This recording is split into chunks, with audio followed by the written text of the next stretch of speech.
Hi there! Today I would like to talk to you about noun inflection. It's quite easy actually. I've started making some examples in English. So in green color what you see is the different components that we add to show that the word is plural or singular, if it's definite or non-definite. For instance, in English you use an article if you want to say that it's singular, non-definite. A car. That's quite similar to Norwegian, except that in Norwegian we have 3 different genders, so we have 3 different articles that we will use. And it depends if it depends on the gender of the word. Then in English you have another article that you use to show that the word is definite. The car, the cars. In Norwegian we don't add an article when it's definite. We add something in the end of the word instead. Okay, so the English article will be as a part of the word. It's like if I said car the in one word. And then you have an S that you add for the plural. In Norwegian we also add a thing to show that it's plural, but it's not the same thing. And it does change from definite to non-definite. So let's have a look. I've started with some examples in blue that are the masculine words. So let's start. En bil, a car. En means a car. En bil. And then what happens when it's definite? When I know which car I'm talking about, the car, I put the en and I add it in the end of the word. Easy, right? And then if it's plural, cars, I add er, biler, cars. If it's definite, bilene, enne. Okay? En bil, a car, bilen, the car, biler, cars, bilene, the cars. And then for the feminine words, the article is ei. Ei, jente, a girl. And now what I have to add in the end of the word is the letter A. Jenta, the girl. Jenta. So it's not like for the masculine words that you just add the article. Here you add just A. Jenta. Oh, and another thing. You've probably noticed that this word finishes with E. The letter E.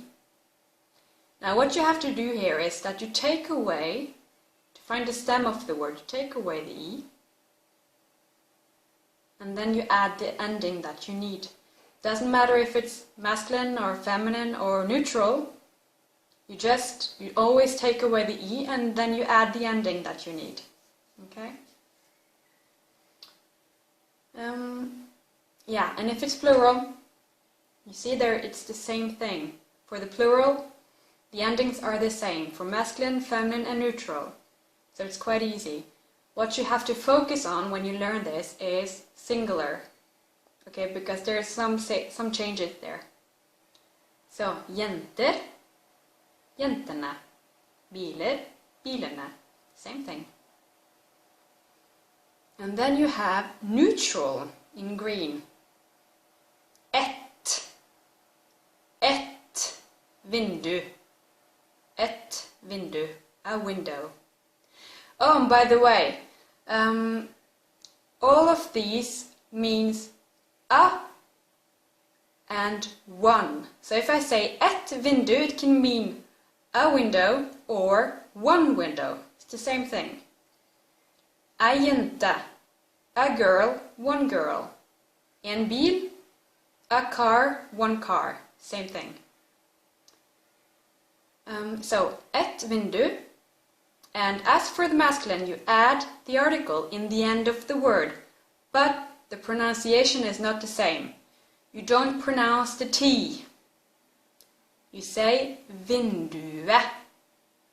Vindue. Et vindu, one window. Vindue, the window. And then, for the plural, vinduer, vinduene. Enne, enne. Same thing. But there's one exception. If you have a very short neutral word, a word with only one syllable, for instance, hus, house, tak, roof, tau, rope, where it's really short, not as, for instance, vindu has two syllables. Vindu, okay? When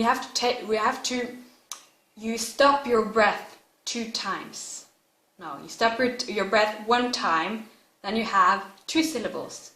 When you don't stop your breath any time, then it's only 1. Okay? So, what you do here is that it's the same conjugation as for the neutral, the other neutral words, but here there is no ending. Houses. It's the same as singular non-definite. Et hus, a house. Hus, houses. Mange hus, many houses. To hus, 2 houses. Okay? So these are the general rules for